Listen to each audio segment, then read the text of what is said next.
Donc, pour parler de la jeunesse, je vais vous parler donc de l'école privée, puisque je suis la maman d'Emma.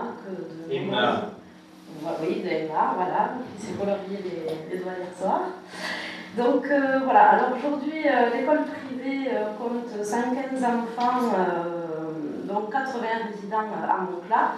Monclar a la chance de connaître une dualité scolaire en élémentaire et en maternelle. Donc les différentes municipalités d'union communale, on peut dire à peu près depuis 30 ans, Jean-Paul. Oui, voilà.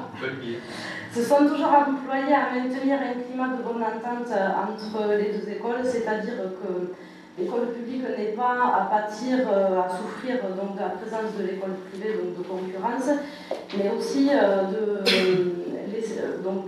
privilégier l'école, privilégier entre guillemets aussi l'école privée pour qu'elle trouve aussi sa place ainsi que les aides auxquelles elle peut prétendre.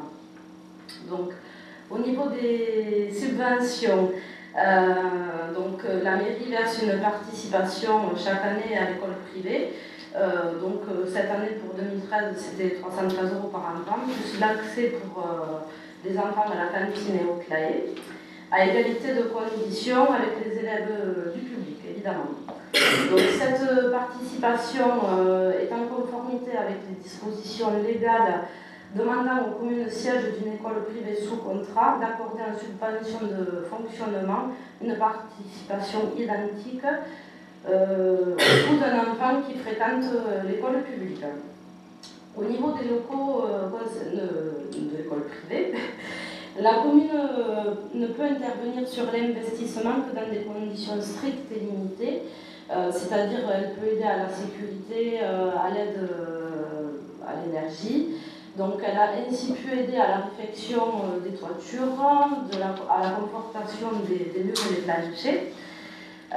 Donc avec la participation de l'association qui est propriétaire de l'école privée et aussi grâce au bénévolat de l'association des parents d'élèves dont je fais partie aussi aujourd'hui, voilà, depuis cette année. Donc, la mairie aussi d'union communale sait se montrer ouverte au service occasionnel pour pouvoir, qui est nécessaire au bon accueil des enfants. Excusez-moi, j'avais les travers. Donc, ce que nous proposons, c'est que, l'union communale aujourd'hui souhaite resserrer les liens avec l'école privée par une participation plus fréquente aux discussions internes de l'école pour être au plus près de l'école pour suivre les missions auxquelles elle peut participer. Excusez-moi, je bafouille un petit peu des exercices, voilà, un petit peu stressant. Et donc, enfin, la municipalité a ouvert des négociations avec l'association propriétaire pour une prise en charge suffisante et légale qui permettrait la mise aux normes donc, des locaux au point de vue sécurité, isolation et économie d'énergie. Voilà ce qui concerne l'école privée. Et donc, je vais laisser ma collègue Laetitia Athé vous parler de l'école publique ainsi que du CLAE.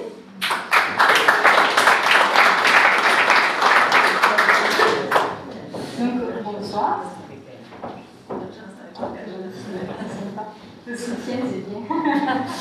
Donc, concernant l'école publique, la commune s'est énormément investie dans la réhabilitation, la modernisation et la mise en conformité du bâtiment existant.